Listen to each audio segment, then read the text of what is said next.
बार फिर हमारे channel physics पाओ में आपका बहुत बहुत स्वागत है। और आज हम बीएससी जो 6 सेमेस्टर है उसका जो फर्स्ट पेपर है, पेपर का नाम है solid state and nuclear physics, उस पर आज हम बात करने जा रहे हैं। और ये मैंने जो नोट्स तैयार करे हैं बहुत कम समय में तैयार करे हैं, ठीक है। और इनमें एक मुख्य बात ये भी है कि इस तरह से अरेंज करे गए हैं कि टॉपिक से रिलेटेड जितने भी ऑब्जेक्टिव क्वेश्चन आपके मिलेंगे उन सबको आप लोग बहुत आसानी से सॉल्व कर लेंगे। तो ठीक है, अब बिना देरी करते हुए हम अपने टॉपिक पर बात करते हैं। और टॉपिक पर बात करते हैं, पहले यहाँ से टॉपिक लेते हैं सॉलिड से। और याद रखना कि सॉलिड को जो हम डिवाइड करते हैं 2 पोर्शन में करते हैं, ठीक है। और किस बेस पे हम सॉलिड को यहाँ डिवाइड कर रहे हैं, यहाँ पर हम बात कर रहे हैं उनके जो एटॉमिक अरेंजमेंट है उनका, या जो उनके एटॉमिक भी हो सकता है और आइंस अरेंजमेंट भी हो सकता है, मॉलिक्यूलर अरेंजमेंट भी हो सकता है। तो यह दूसरे शब्दों में हम ये कह सकते हैं अदरवर्ड में कि उनका जो पार्टिकल्स अरेंजमेंट है उसके बेस पर हमने ये डिवाइड करे हैं। और कितने पोर्शन में करें? 2 में। एक का नाम क्या है? क्रिस्टलाइन सॉलिड, और दूसरे को हम कह रहे हैं एमोर्फस सॉलिड, ठीक है। क्रिस्टलाइन सॉलिड को क्रिस्टलीय ठोस कहते हैं हिंदी में, मैं यहाँ पे लिख देता हूँ क्रिस्टलीय ठोस, ठीक है। तो पहले हम लोग बात कर लेते हैं क्रिस्टलाइन सॉलिड्स पे बात कर लेते हैं। क्रिस्टलाइन सॉलिड कैसे होते हैं? याद रखना आप लोग, भाई कोई भी आप देखते हैं कोई भी सॉलिड है तो वो सॉलिड बहुत सारे मॉलिक्यूल से, बहुत सारे एटम से, या बहुत सारे आयन से, मतलब बहुत सारे पार्टिकल से मिलकर बना होगा, है नहीं। तो उनका अरेंजमेंट कैसा होता है? क्रिस्टलाइन जो सॉलिड होते हैं उनमें जो अरेंजमेंट होता है, जितने भी एटम होते हैं उनके, मतलब कंपोनेंट एटम कह सकते हैं, कंपोनेंट आयन भी कह सकते हैं, कंपोनेंट मॉलिक्यूल्स भी कह सकते हैं, ठीक है। तो कंपोनेंट्स जो एटम होते हैं उनमें वो रेगुलर अरेंज होते हैं। उनका जो अरेंजमेंट है वो कैसा होता है? रेगुलर होता है, मतलब नियमित होता है, ठीक है। नियमित रूप से व्यवस्थित होते हैं वो उसके अंदर, ठीक है। तो और यदि हम इसके दूसरी बात एमोर्फस पे करें, जैसे अभी हम बात करेंगे, तो एमोर्फस में क्या होते हैं? उसमें ये रेगुलर अरेंजमेंट नहीं होता है, रेंडमली होता है। रेंडमली तो मतलब कोई कहीं, ठीक है, अनियमित एक तरह से, ठीक है। तो यहाँ पे हम बात कर रहे हैं क्रिस्टलाइन सॉलिड। तो आपसे पूछे कोई भाई क्रिस्टलाइन सॉलिड क्या होते हैं, तो आप बता देंगे कि इनमें जो कंपोनेंट एटम जो होते हैं, ठीक है, उनका जो अरेंजमेंट होता है वो कैसा होता है? रेगुलर होता है, ठीक है। उनका अरेंजमेंट कैसा होता है? रेगुलर होता है, ठीक है। रेगुलर अरेंजमेंट होता है, इस तरह से भी कह सकते हैं, ठीक है। अब दूसरी बात चलती है इनकी कुछ प्रॉपर्टी की, यहाँ से हमारे क्वेश्चन बनते हैं। पहली बात याद रखना, ये लॉन्ग रेंज अरेंजमेंट होता है। ये अरेंजमेंट कैसा होता है? Long range. दूसरी बात, इनकी जो स्ट्रक्चर होती है वो डेफिनेट होती है। डेफिनेट का मतलब यहाँ पे मतलब ये फिक्स होती है, ऐसा नहीं है कि साहब चेंज होती रहे। दूसरा, इनका जो मेल्टिंग पॉइंट होता है, वो जो एंथैल्पी होती है, वो दोनों की दोनों कांस्टेंट होती है। ये नहीं है साहब वेरिएबल है, अभी कुछ है बाद में कुछ है, ऐसा नहीं होता है, ठीक है। कांस्टेंट होती है, ठीक। और एक बात और मुख्य जो बात है, ये एनिसोट्रोपिक होते हैं, एंसीट्रोपिक होते हैं। एंसीट्रोपिक का मतलब जानते हैं आप? विषमदेशिक।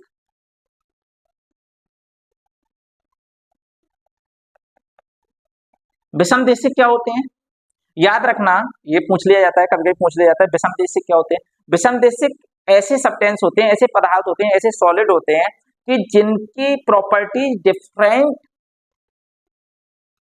डायरेक्शन में डिफरेंट होती हैं।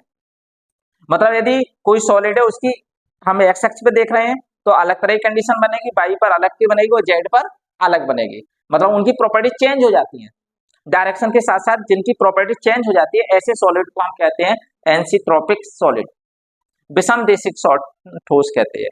तो हमेशा ध्यान रखना, तो आपसे पूछे कि क्रिस्टलाइन सॉलिड कैसे होते हैं, तो आप बता देंगे एंसीट्रोपिक होते हैं। कैसे होते हैं? एंसीट्रोपिक होते हैं, ठीक। नेक्स्ट, एक बात और ध्यान रखना, इन क्रिस्टलों का एक नाम और भी बता दें आपके लिए, इन्हें हम क्या कहते हैं? इन्हें हम ट्रू क्रिस्टल भी कहते हैं।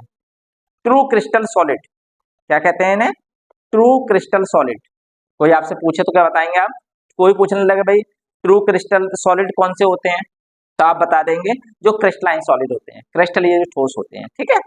अच्छा, एक बात और ध्यान रखना, थोड़ा सा हम लैटिस पे बात करेंगे, इसकी मतलब बता रहे हैं हम तुम्हारे लिए।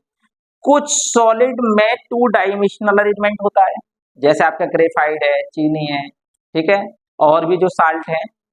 और यदि हम बात करें 3D में कुछ जो सॉलिड होते हैं उनमें इनका जो ये जो पार्टिकल्स हैं या जो मॉलिक्यूल्स हैं या मतलब एटम्स वगैरह हैं, उनका अरेंजमेंट कैसा होता है?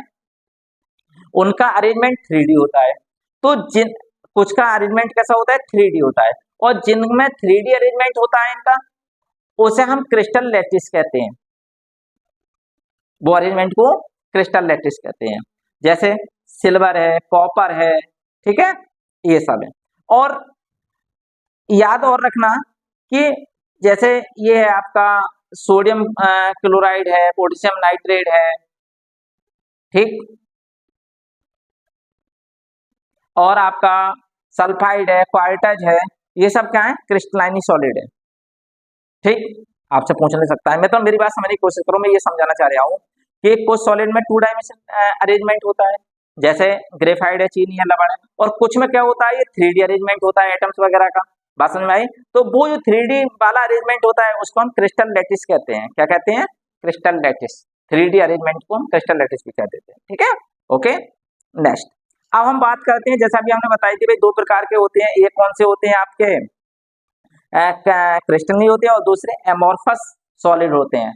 एमोर्फस सॉलिड का नाम एक और भी होता है साहब, इन्हें हिंदी में हम जो कहते हैं, हिंदी में हम कहते हैं इन्हें अक्रिस्टलीय।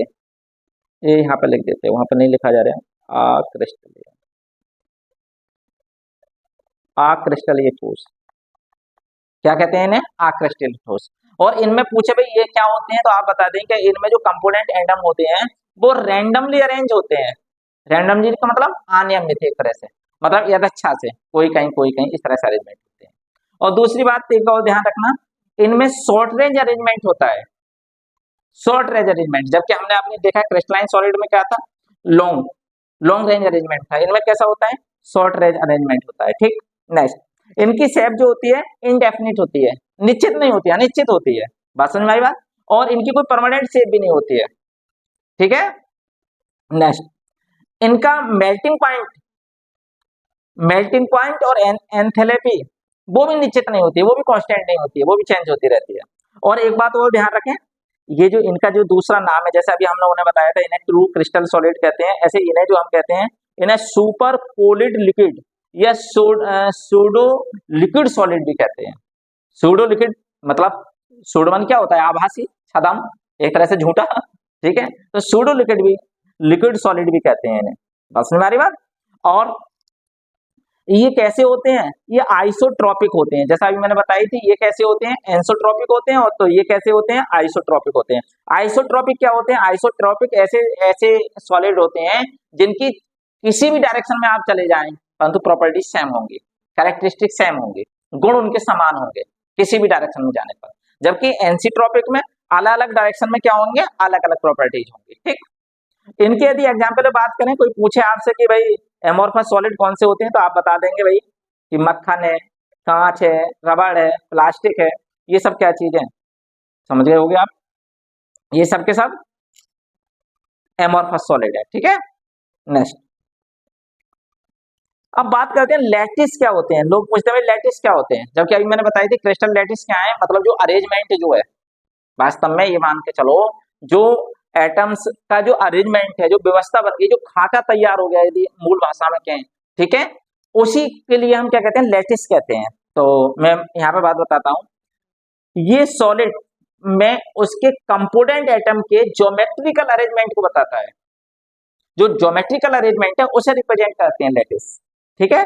बात समझ में आई बात? और एक बात और ध्यान रखना, यदि geometrical arrangement of the atom in solid 3D, यदि 3D में है, ठीक है, तो हम उसे ब्रेवियस लैटिस या 3D शेप लैटिस बोल देते हैं, ठीक है, या 3D लैटिस बोल देते हैं। और यदि ज्योमेट्रिकल अरेंजमेंट कैसा है आपका? 2D है, तो उसे प्लेन लैटिस या 2 डायमेंशनल लैटिस बोल देते हैं, ठीक है। और इसका जो ब्रेवियस लैटिस होते हैं इन्हें हम क्या कहते हैं? अभी हमने एक ऊपर भी नाम बताया था आप लोगों के लिए, क्रिस्टल लैटिस भी कह देते हैं, ठीक है। तो ध्यान रखें, मतलब लैटिस क्या चीज है? लैटिस मतलब जो अरेंजमेंट है, जो उसका खाका तैयार हो गया, उन्हें सब जोड़ने की जो व्यवस्था तैयार हो गई, उसी का नाम क्या होता है? लैटिस होता है, ठीक है। यदि 3D में है तो इसे ब्रेवियस लैटिस या क्रिस्टल लैटिस बोल देते हैं, और यदि 2D में है तो इसे प्लेन लैटिस या 2 डायमेंशनल लैटिस बोल देते हैं, ओके। अब बात आती है यूनिट सेल। यूनिट सेल, इसे मात्रक कोष्ठिका, हिंदी में कहते हैं मात्रक कोष्ठिका, सेल को क्या कहते हैं? कोशिका।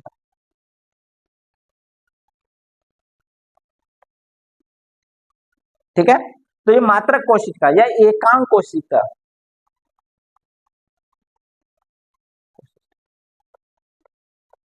एकांक कोशिका। ठीक है, तो ये आपसे पूछे कि भाई यूनिट सेल क्या होती है, तो याद रखना आप कोई बहुत बड़ा 3D लैटिस को देखें आप, जब आप बहुत बड़े लैटिस के लिए देखेंगे आप, बात समझ में आई, तो आपके लिए जब ध्यान से देखेंगे पूरे को जब देखेंगे तो आपको ये लगेगा ये छोटे छोटे पैटर्न, भाई छोटे छोटे हमने पैटर्न इन्हें अरेंज करे हैं, छोटे छोटे हमने पैटर्न क्या करे हैं, इसके छोटे छोटे पोर्शन अरेंज करे हैं, वो जो पोर्शन है उसी को हम क्या कहते हैं? यूनिट लैटिस कहते हैं। बात समझ में आई? यूनिट लैटिस कहते हैं, बात समझने की कोशिश करना।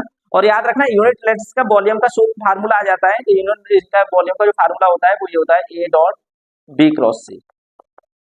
ठीक है, ये आप लोगों ने पढ़ा होगा, इसे ऐसे लिख देते हैं ABC, ये वॉल्यूम है। ठीक है, या वो आपने प्रॉपर्टी सुनी होंगी, इसे A cross B dot C भी कह सकते हैं। ठीक है, ये वॉल्यूम का इनका यूनिट जो लैटिस होते हैं उसका ये फार्मूला होता है। ठीक है, वॉल्यूम फाइंड करने का। देखो जो मैंने अभी बात बताई थी, एक बहुत बड़े लैटिस पे हम बात कर रहे हैं, ये कोई बहुत बड़ा लैटिस है। ठीक है, इस लैटिस में देखो, देखो जरा इसे ध्यान से देखिएगा आप लोग, तो ये लग रहा है देखो एक ये सेल है कोई, इसमें और बहुत सारी सेल बन रही होंगी, तो ये इसका जो एक पोर्शन है इसी को हम क्या कहेंगे बेटा?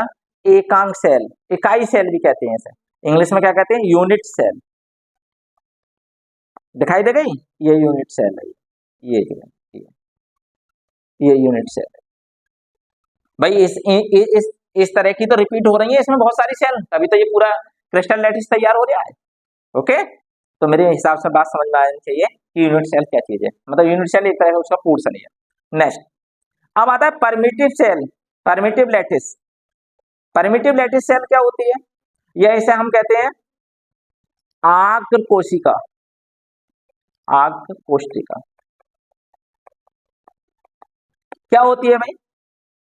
एक बात ध्यान रखना, ये ऐसी यूनिट सेल होती है, एक ऐसी यूनिट सेल हम बना लें जिसके कॉर्नर पर केवल क्या हो? एक ही एटम हो। एक ही एटम का मतलब एक ही लैटिस पॉइंट हो। उनके देखो हमने ये डिफाइन करा है, ऐसी यूनिट सेल जिसके कॉर्नर पर ओनली वन लैटिस पॉइंट हो। लैटिस पॉइंट का मतलब एटम, एक तरह से उनके जो लैटिस पॉइंट है, लैटिस पॉइंट मतलब कॉर्नर जो होते हैं उन लैटिस पॉइंट पर केवल एक ही हो। या दूसरे शब्दों में ये कह सकते हैं यूनिट सेल जो लैटिस एक लैटिस पॉइंट रखती है, उसी को हम परमिटिव सेल कहते हैं। क्या कहते हैं? उसी को परमिटिव सेल कहते हैं। ओके, और एक बात और ध्यान रखना, वॉल्यूम ऑफ परमिटिव सेल जो होता है, परमिटिव सेल का यदि आपसे कोई पूछे कि वॉल्यूम कितना होता है, तो आप ये कह सकते हैं यूनिट सेल का जो वॉल्यूम होता है उसके क्या होता है? यूनिट सेल का वॉल्यूम, यहाँ पे देखो आप, मेरे ध्यान दें आप, यूनिट सेल का जो वॉल्यूम होता है वो परमिटिव सेल के वॉल्यूम के या तो बराबर होता है या वॉल्यूम का मल्टीपल इंटीजर होता है, यूनिट सेल का जो होता है। बात समझ में आई? यदि हम ऐसे कहते हैं आपसे कि परमिटिव सेल का वॉल्यूम x है, सपोज कीजिए x क्यू है सपोज करो, तो यूनिट सेल का कितना हो जाएगा बताओ? या तो होगा 1 या होगा 2 या 3, मतलब हमेशा क्या होगा? इंटीजर फॉर्म में होगा, या दूसरे शब्दों में n को इंटीजर नंबर है तो nx3 हो जाएगा। किसका? Unit cell. और यदि सपोज करो परमिटिव सेल का वॉल्यूम सपोज करो x है, तो इसका क्या सॉरी यूनिट सेल का यदि वॉल्यूम x है तो परमिटिव सेल का क्या हो जाएगा? x अपॉन n हो जाएगा, ये तो हो जाएगा। और यदि परमिटिव का x है तो इसका यूनिट सेल का क्या हो जाएगा? nx हो जाएगा। ये ध्यान रखना, इस तरह के क्वेश्चन आ जाते हैं। ठीक है, दूसरा अब बात चलती है बेसिस, हिंदी में इसे आधार कहते हैं। क्या होते हैं आधार? अभी आपने ये देखा कि जो लैटिस पॉइंट पर, भाई जो लैटिस पॉइंट है, बात समझ में आई? लैटिस पॉइंट का मतलब तो आप लोग समझ गए, एक तरह से कौन ही मान लो थोड़ी देर से, या जहां पर एटम रखे होते हैं वो सब लैटिस पॉइंट होते हैं। ठीक है, तो लैटिस जो पॉइंट होते हैं, यदि लैटिस पॉइंट पर केवल एक एटम या एक आयन या एक मॉलिक्यूल है, क्या मतलब एक पार्टिकल है, तो उसे हम केवल लैटिस ही कहेंगे, क्रिस्टल लैटिस कह देंगे। परंतु उसमें क्या है, यदि बहुत सारे हैं उनके जगह केवल जो लैटिस पॉइंट है वहां पे बहुत सारे एटम है, तो फिर उसे लैटिस क्रिस्टल नहीं कहेंगे, फिर उसका नाम हो जाएगा क्या चीज, उसका नाम हो जाएगा बेसिस, वो चीज बेसिस होती है। बात समझ में आई बात? तो कोई पूछे कि लेटिस और बेसिस दोनों को मिलकर क्या बन जाती है, क्रिस्टल की स्ट्रक्चर बन जाती है। बात समझ में आ रही बात? यदि केवल एक है कहीं तो वो लैटिस बोल दो, और यदि कहीं बहुत सारे रखे हुए हैं वहां पर एटम, तो वहां क्या कह देंगे आप, बेसिस कह देंगे। और एक बात ध्यान रखना, जो मोस्टली क्रिस्टल होते हैं उनमें बहुत सारे रखे होते हैं, उनपे एक जगह पर क्या होते हैं, बहुत सारे एटम लगे होते हैं, केवल एक एटम नहीं रखा होता है, ये ध्यान रखना, ठीक है। अब देखो, अभी मैंने जो आपको ऊपर बात बताई थी उसी बात कर रहा हूं मैं। ये कहता हूं कोई यूनिट सेल है, उसका वॉल्यूम इतना है, ये यूनिट सेल का वॉल्यूम है, ऐसे ऐसे करके लिख दो, इसको वेक्टर लगा दो, कोई यूनिट सेल का वॉल्यूम है, ठीक है। तो और उसमें कितने लैटिस पॉइंट है, n लैटिस पॉइंट है, तो परमिटिव सेल का वॉल्यूम क्या हो जाएगा, मैंने बताया परमिटिव सेल का वॉल्यूम जो होता है उसे क्या कर देते हैं, डिवाइड कर देते हैं, और यदि यूनिट सेल का परमिटेड बात करें तो मल्टीप्लाई कर देते हैं। तो परमिटेड सेल का पूछ रहा है तो n से क्या कर दें, देखो इस वॉल्यूम के लिए ये वॉल्यूम तो है, उस वॉल्यूम को n से हमने डिवाइड कर दिया। और यदि सपोज करो यदि परमिटिव सेल का ये होता और n का यूनिट सेल का पूछ रहा होता तो n से गुणा कर देते। और यूनिट सेल को हिंदी में क्या कहते हैं, इकाई सेल, या मैंने बताई थी मात्रक कोशिका, ठीक है। और परमिटिव सेल को क्या कहते हैं, परमिटिव सेल को आग कोशिका, ठीक, ध्यान रखना। अब इनमें कुछ ऑपरेशन होते हैं, मतलब इनकी सिमेट्री को हम चेंज करके देखते हैं, भाई सिमेट्री चेंज हो रही है नहीं हो रही, मतलब सिमेट्री का मतलब आप लोग जानते हैं सममिति सॉरी। तो हम क्या करते हैं, इसमें कुछ ऑपरेशन होते हैं जो इनकी शेप में चेंजिंग करने के लिए देखे जाते हैं, तो कुछ सिमेट्रिक ऑपरेशन है, ठीक है। तो हम बात करते हैं, तो ऑपरेशन क्या है, वे ऑपरेशन जो क्रिस्टल को अपने ही रूप में परिवर्तित करते हैं, ऐसा नहीं है कि उनकी कोई शेप चेंज हो जाए, मतलब कुछ उसमें अंदर इंटरनली एक तरह से चेंजिंग होती है, ठीक है। तो ये कितने हैं, ये सिमेट्री ऑपरेशन 4 होते हैं, एक ट्रांसलेशन है, एक रोटेशन ऑपरेशन होता है भाई, एक रिफ्लेक्शन सिमेट्री होती है, रिफ्लेक्शन ऑपरेशन होता है, और एक इन्वर्जन ऑपरेशन होता है, ये सब सिमेट्री ऑपरेशन है, ठीक है। तो ये 4 सिमेट्री ऑपरेशन होते हैं और सॉलिड्स, ठीक है। अब बात क्या करते हैं, इनमें क्वेश्चन ये आ जाते हैं, ये पूछ लेता है कि यदि 2D पैटर्न लैटिस है, 2D पैटर्न का लैटिस है, जो लैटिस है वो कितने का है, 2D पैटर्न का है, तो याद रखना 2D पैटर्न का यदि लैटिस है तो उसमें केवल 2 ही ऑपरेशन पॉसिबल है, एक कौन सा, रोटेशन, और एक कौन सा, रिफ्लेक्शन। रिफ्लेक्शन का मतलब जानते हो, रिफ्लेक्शन का मतलब होता है परावर्तन, या तो परावर्तन वाला ऑपरेशन संभव है, और रोटेशन का मतलब क्या होता है, घूर्णन। ये 2 ही ऑपरेशन पॉसिबल है, कब, यदि 2D पैटर्न लैटिस है, ओके। दूसरी बात करें, यदि 2D की जगह 2D लैटिस है, यदि हम बात करें साहब 3D की, 3D पैटर्न लैटिस है हमारे पास, 3D पैटर्न लैटिस मतलब रिवर्स लैटिस है, तो उसमें 3 पॉसिबल है, कौन कौन से, रोटेशनल और रिफ्लेक्शन और इन्वर्जन। रोटेशनल का मतलब समझ गए होंगे आप लोग, घूर्णन वाला, परावर्तन वाला, और इन्वर्जन का मतलब कौन सा, व्युत्क्रम वाला। व्युत्क्रम का मतलब उत्कर्ण भी कह देते हैं, ठीक है, उत्कर्ण ऑपरेशन देखते हैं। तो ये बात याद रखना, यहाँ से ऑब्जेक्टिव क्वेश्चन बहुत ज्यादा पूछे जाते हैं, ठीक है, कि कितने ऑपरेशन होते हैं, 4 होते हैं, ठीक है। 2D पैटर्न में कौन से, 2D जालक में, या 2D का मतलब क्या होता है, द्वितीय जालक में, द्विविमीय जालक, 2D का मतलब क्या है, द्विविमीय, हिंदी में कह सकते हैं द्विविमीय, द्विविमीय जालक, और 3D का मतलब त्रिविमीय जालक, ठीक, 3 डायमेंशनल लैटिस। और एक बात ध्यान रखना, ये जब इनकी शेप चेंज करते हैं तो कुछ हमें पॉइंट मिलते हैं, तो 2 तरह के पॉइंट होते हैं, एक तो होते हैं पॉइंट, कुछ ग्रुप मिलते हैं, एक तो पॉइंट ग्रुप्स मिलते हैं हमारे लिए, और एक मिलते हैं हमारे लिए स्पेस ग्रुप। याद रखना आप, 2 तरह के ग्रुप मिलते हैं, एक कौन से, मैं यहाँ पे समझा देता हूं, एक मिलते हैं भाई हमें point, point group, point group को हिंदी में कहते हैं हम बिंदु समूह, बिंदु समूह। और एक कौन से मिलते हैं, और एक मिलते हैं हमें स्पेस ग्रुप, कौन से ग्रुप, स्पेस, स्पेस ग्रुप, ठीक है, या त्रिमिमीय ग्रुप भी कह सकते हैं इन्हें, स्पेस, आकाश ग्रुप, आकाश समूह, ठीक है। और एक बात ध्यान रखना, एक नाम और भी होता है इनका, एक इन्हें समतल ग्रुप भी कहते हैं, ये तल समूह, तल समूह, परंतु इनमें थोड़ा सा हल्का सा अंतर है। क्या अंतर है वो भी बात बताएंगे, यहाँ पे समझिए आप। तो याद रखना यदि 2D लैटिस है तो ये यहाँ पे देखो 2D लैटिस है, मतलब दो विमीय लैटिस है आपका, तो उसमें पॉइंट ग्रुप की जो संख्या होती है 10 होती है। और यदि 3D लैटिस है आपका, त्रिविमीय जालक है, तो उसमें पॉइंट ग्रुप की जो संख्या होती है 32 होती है, 32 होती है। अब बात करें यदि 2D लैटिस है तो उसमें स्पेस ग्रुप कितने होंगे, स्पेस ग्रुप और प्लेन ग्रुप ये दोनों बात एक ही होती है, या स्पेस ग्रुप या प्लेन ग्रुप एक ही बात होती है, बात समझ में आ रही है। तो 2D लैटिस में प्लेन ग्रुप बोला जाता है स्पेस की जगह, ठीक है। तो याद रखना 2D लैटिस में जो स्पेस ग्रुप या प्लेन ग्रुप होता है, पॉइंट ग्रुप अलग होता है, सही है। तो तल समूह, इसे आकाश समूह, ये तल समूह जो होता है, तल समूह कितना होता है, 17 होता है, कहां पर, 2D में। और यदि बात करें 3D में, 3D में तल समूह नहीं कहेंगे, 3D में हम इसे आकाश समूह कहेंगे, ग्रुप स्पेस ग्रुप ही कहेंगे इसे, और वो कितने होते हैं, 230 होते हैं। बात समझ में आई बात। अब अगली बात करते हैं, अब हम करते हैं क्रिस्टल सिस्टम की बात। 2D में, 2D में क्रिस्टल सिस्टम होते हैं 4। कौन कौन से 4 होते हैं, देखो जरा हम टेबल में बताते हैं, ऑब्लिक वाला, रेक्टेंगुलर वाला, स्क्वायर वाला और हेक्सागोनल, ये 4 होते हैं। और इन 4 से लैटिस, ब्रेवियस लैटिस कितने बनते हैं हमारे, ब्रेवियस लैटिस बनते हैं 5। कौन कौन से, ऑब्लिक वाले का तो अकेला ऑब्लिक ही बनता है, ठीक है।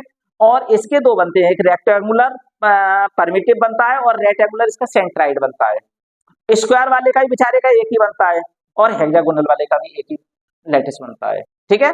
तो इसमें लैटिस जो होते हैं, लैटिस कितने होते हैं हमारे, 5 होते हैं, किसमें, 2D में। और क्रिस्टल सिस्टम जो होते हैं वो कितने होते हैं, 4 होते हैं। ब्रेसवेल लैटिस कितने होते हैं, 5 होते हैं 2D लैटिस में। और इसमें 2D लैटिस का मतलब समझ गए, 2D लैटिस में जो क्रिस्टल सिस्टम होते हैं वो कितने होते हैं, 4 होते हैं, ठीक है।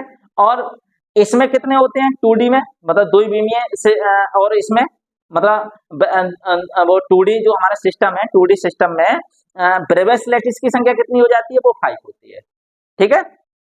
बात समझ में आ गई होगी, ध्यान से समझिए आप।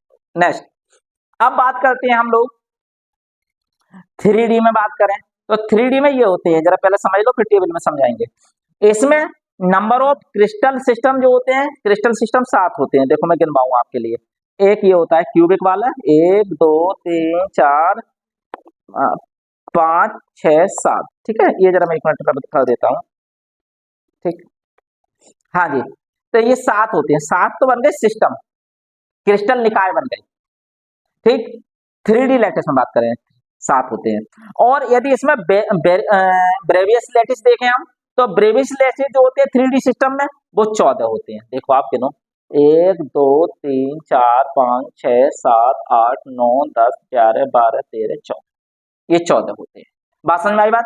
अब ये बात ध्यान में आई। और 2D में क्या होते हैं, 2D में 4 तो होते हैं भैया सिस्टम, और 5 होते हैं लैटिस, ब्रेवियस लैटिस, ओके, ये मैंने बता दी। अब इसमें जरा इससे बहुत ज्यादा क्वेश्चन बन जाते हैं, इस टेबल से समझने की कोशिश करें आप लोग। देखो ये जो ब्रेवियस लैटिस है वो एक तो सिंपल क्यूबिक होता है, सरल घनीय, एक बॉडी सेंट्राइड क्यूबिक होता है, एक फेस सेंट्राइड क्यूबिक होता है। बात समझ में आई।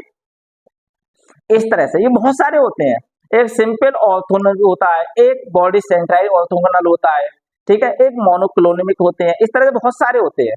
तो और इन्हें रिप्रेजेंट कैसे करते हैं, ये 5 बातें ध्यान रखें आप, 4 बातें, एक P होता है, एक C होता है, एक I होता है, एक F होता है। मतलब P का मतलब क्या है, जो P लैटिस, ये ब्रेवियस लैटिस के मतलब एक सिंबल है, संकेत है, कहीं पे P लैटिस बोल दे वो, तो P लैटिस कौन सा ब्रेवियस लैटिस होगा, उसका नाम होगा परमिटिव या सिंपल लैटिस। और सिंपल लैटिस कौन से होते हैं, समझ में आए। सिंपल लैटिस वो लैटिस होते हैं जिनके जिनके कॉर्नर पे केवल एक एक, देखो एक एक एक एक, देखो 1 2 3 4 5 6 7, मतलब इनके केवल कॉर्नर पे होंगे। मतलब आपसे कोई पूछे कि सिंपल क्यूबिक क्या होते हैं तो आप बता देंगे भैया सिंपल क्यूबिक वो होते हैं जिनके सिंपल क्यूबिक लैटिस कौन से होते हैं? वो होते हैं जिनके शेप में, इसमें आकृति में केवल कॉर्नर पर ही एक एक क्या होते हैं, बताओ, एक एक लैटिस वो होते हैं, एटम होते हैं, है ना। और जब कॉर्नर पर होते हैं तो ये किसकी तरह काम करते हैं? परमिटिव शेल की तरह काम करते हैं। तो ये सिंपल क्यूबिक लैटिस जो होता है उसे हम परमिटिव लैटिस भी कहते हैं। समझ में आई बात? तो यदि हम बात कर रहे हैं क्यूबिक क्रिस्टल सिस्टम पे बात करें हम, तो उसमें कितने बनते हैं, कितने बिरबेस लैटिस होते हैं? उसमें 3 होते हैं। कौन कौन सी हैं? देखो, पी, आई और एफ।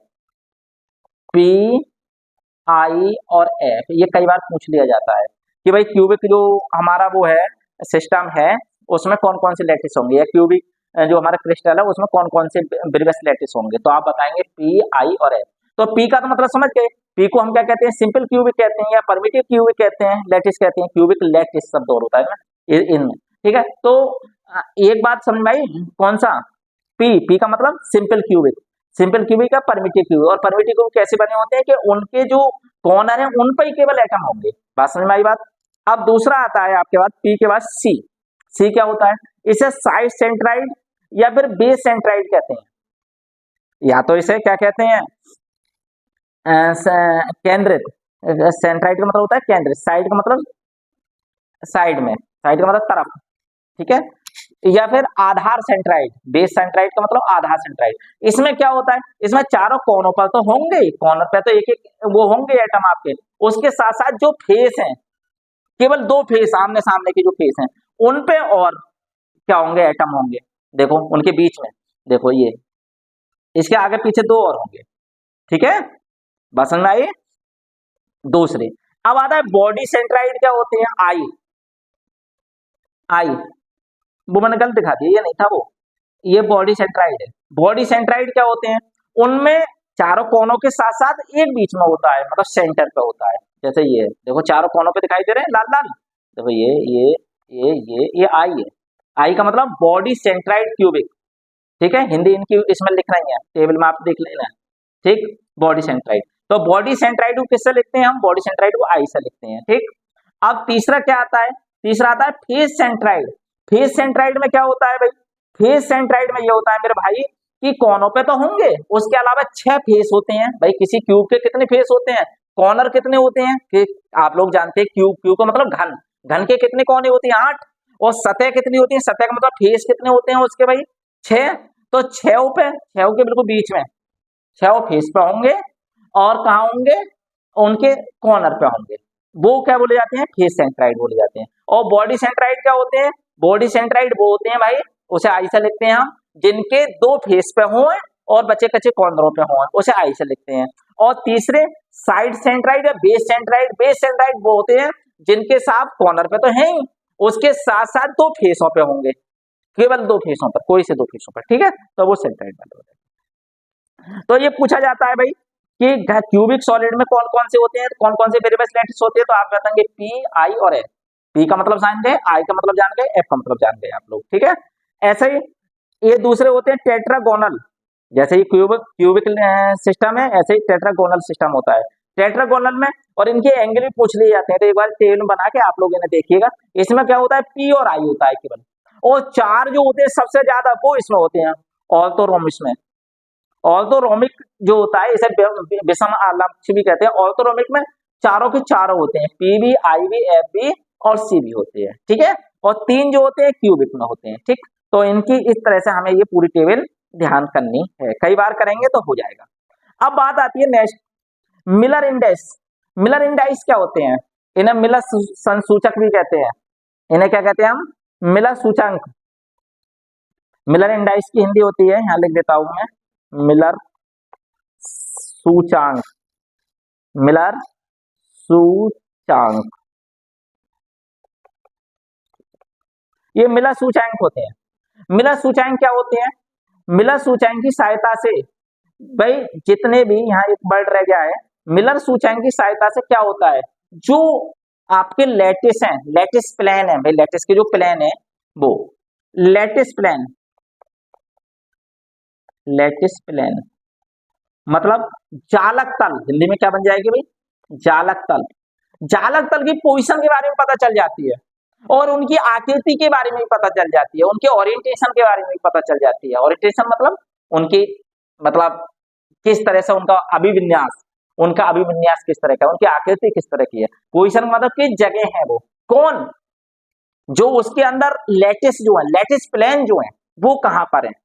ठीक है, तो मिलर इंडेक्स की सहायता से आप क्या करते हैं भैया, आप किसी भी सॉलिड के अंदर उसके लैटिस प्लेन और किसके लैटिस प्लेन की क्या क्या चीज पता करते हैं आप उसकी पोजीशन और ओरिएंटेशन के बारे में पता लगाते हैं। ठीक है, अच्छा लैटिस पॉइंट होते क्या है, मैं आपको बात बता दूं कि लैटिस पॉइंट की यदि डेफिनेशंस पे बात करें तो ये होते हैं कि जो साइड में कट कर रहे हैं, मतलब अंतःखंड जो है, अंतःखंड का मतलब इंटरसेक्ट पॉइंट जो है, इंटरसेक्ट पॉइंट का हम क्या करते हैं, इनवर्स करते हैं। इनवर्स का मतलब उनका रेसिप्रोकल व्युत्क्रम। बस समझ आई, प्लेन जिस जगह काटते हैं, जो उनके अंतःखंड पॉइंट्स जो होते हैं उनका क्या होता है, इनवर्स। और इनवर्स के बाद भी क्या होना चाहिए, वो हमेशा इंटीजर नंबर में होने चाहिए। ठीक, अब बात क्या आती है, अब ये क्वेश्चन है कोई, ये कहता है एक्स और वाई एक्सिस के समांतर, समांतर क्या जानते हैं, पैरेलल, कोई पैरेलल प्लेन है और किसके पैरेलल है भाई कोई पैरेलल प्लेन है और किसके, एक्स और वाई के। और भैया जो पैरेलल कोई भी चीज है तो पैरेलल चीज किसी को काटती थोड़ा ही है, और काटेगी तो हम क्या मान लेते हैं कि ये मान लेते हैं अनंत पे कहीं काटेगी।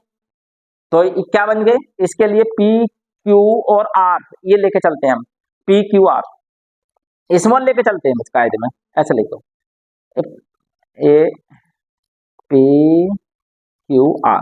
पी क्यू आर का मतलब क्या हो गया, पी क्यू आर का यदि हम रेशियो देखें तो कितना हो जाएगा भाई, काटेगा ही नहीं एक्स एक्स पे काटेगा तो जीरो हो गया, और वाई एक्स भी ना काट पाएगा तो वो जीरो हो गया। ये अंतःखंड की पोजीशन होती है भाई, काट ही नहीं दिया तो जीरो हो गया।